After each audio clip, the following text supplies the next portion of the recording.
And state governments were requested to request for trains from the various stations that they wanted, so that once they brought the workers into that area to that station, from that station they could be taken to their respective states. The cost of this travel, 85% of it was borne by the central government. The rest is 15% was with the state governments, 85% was borne by the central government. During the travel in the train, food was also given to the workers. So why am I elaborating all this? Just because, remember, jaan hai to jahan hai. So immediately, to make sure that the lives are given the first priority and attention, we ensured that this was extended. But now, it is important also to provide every support when in a changed post-COVID era, livelihoods will also have to come into their fullest play. So when the lockdown gets lifted,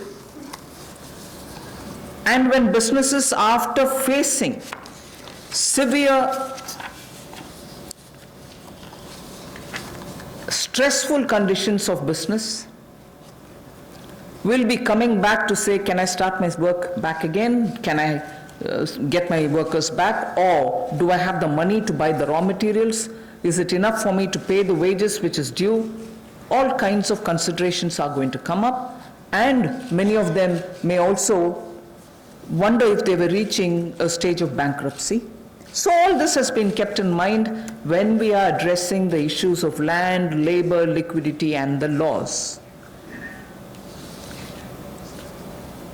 So today, and like the days earlier, the 4 days earlier, our attempt is to make sure that, like the way we gave in PM Garib Kalyan, we attend to Jaan, but also make sure that environment is all right now for everybody to start protecting their work, their businesses, their homes, and everything else.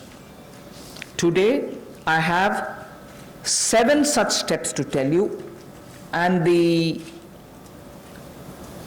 order in which I'm saying them are: the first one is Mahatma Gandhi National Rural Employment Guarantee Scheme.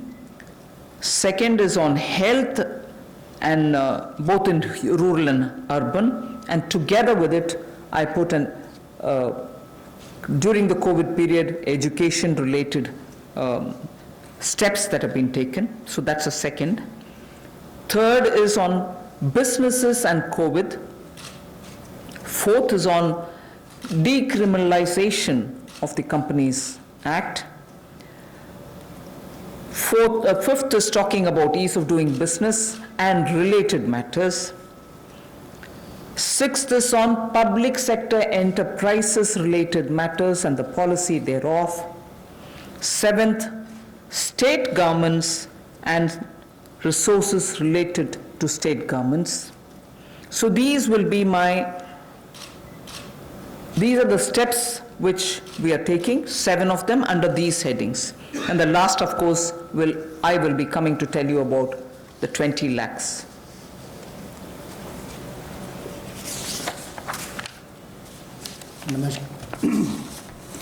नमस्कार। आत्मनिर्भर भारत अभियान में माननीय प्रधानमंत्री जी ने हम सबके सामने बात रखी, देश के प्रति संबोधन किया। उसको देखते हुए हमने पिछले कुछ दिनों में वो कदम उठाए जो रचनात्मक और उपयोगी हों। We have taken steps which were constructive and productive, और योजनाबद्ध तरीके से हमने काम किया है। We have worked with a targeted approach in the last couple of months, और जैसा वित्त मंत्री जी ने कहा और माननीय प्रधानमंत्री जी ने भी कहा कि चुनौतीपूर्ण समय में भी संकट में अवसर देखने का काम किया है, और पिछले 5 दिनों में उन सबकी रूपरेखा आप सबके सामने रखी है। आत्मनिर्भर भारत का 20 लाख करोड़ का पैकेज और इसके साथ जो रिफॉर्म्स हम एक बड़ा बदलाव लाने के लिए और संबल प्रदान करने के लिए लाए हैं। वो पिछले कुछ दिनों में उसकी रूपरेखा हमने आपके सामने रखी। इस पैकेज में सभी वर्गों का ध्यान रखने का प्रयास किया गया है, चाहे वो किसान हो, बागवान हो, महिला हो, मजदूर हो, उद्यमी हो, युवा हो, इन सब के लिए ही, व्यापारी कर्मचारी तक के लिए भी उसका इसमें ध्यान रखा गया। और सबसे पहले ध्यान स्वास्थ्य की सुविधाएं देने के लिए प्रधानमंत्री जी ने घोषणा की थी। फिर प्रधानमंत्री गरीब कल्याण पैकेज को हम लेकर आए 1,70,000 करोड़ का, और उसमें भी अगर आप आज तक देखें तो सबसे पहले राशन देने का काम, अनाज देने का काम जो पूरे देश भर की राज्य की सरकारों और यूनियन टेरिटरीज के माध्यम से किया, तो 80 करोड़ लोगों को मुफ्त में 5 किलो गेहूं और चावल देने के लिए हमने इस योजना को लेकर आए, और इनके परिवारों को 1-1 किलो दाल देने का काम भी किया, और प्रति व्यक्ति 5-5 किलो गेहूं चावल। इसके अलावा गैस की कमी ना हो, ऐसे 6 करोड़ 81 लाख रसोई गैस के सिलेंडर, और इसमें 8,429 करोड़ रुपया इन बेनिफिशरीज के खाते में डायरेक्ट बेनिफिशरीज ट्रांसफर के माध्यम से किया गया है। किसानों के लिए पीएम किसान योजना के माध्यम से 8 करोड़ 19 लाख किसानों के खातों में 16,394 करोड़ रुपया ट्रांसफर कर दिया गया है।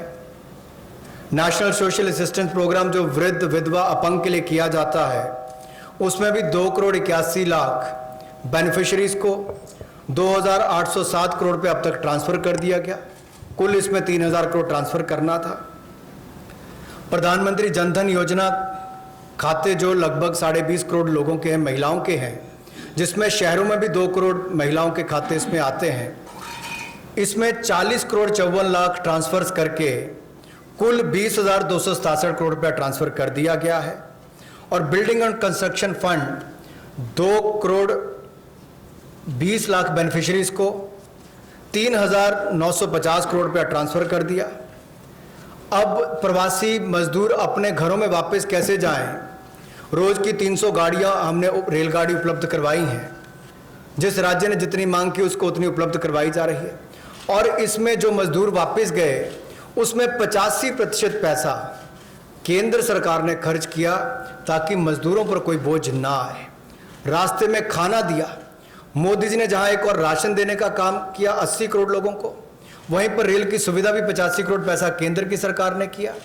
अब जो 8 करोड़ प्रवासी मजदूर हैं उनके लिए भी 35 करोड़ रुपए की योजना अलग से लाए कि उनके लिए भी राशन की कमी कहीं ना हो। तो गैस सिलेंडर भी दिया है। ये अपने आप में दिखाता है हमने कहीं कमी नहीं रखी। और ऐसे 12 लाख लोगों ने ईपीएफओ में से अपने 3,360 करोड़ रुपया पिछले 2 महीनों में निकालने का काम किया।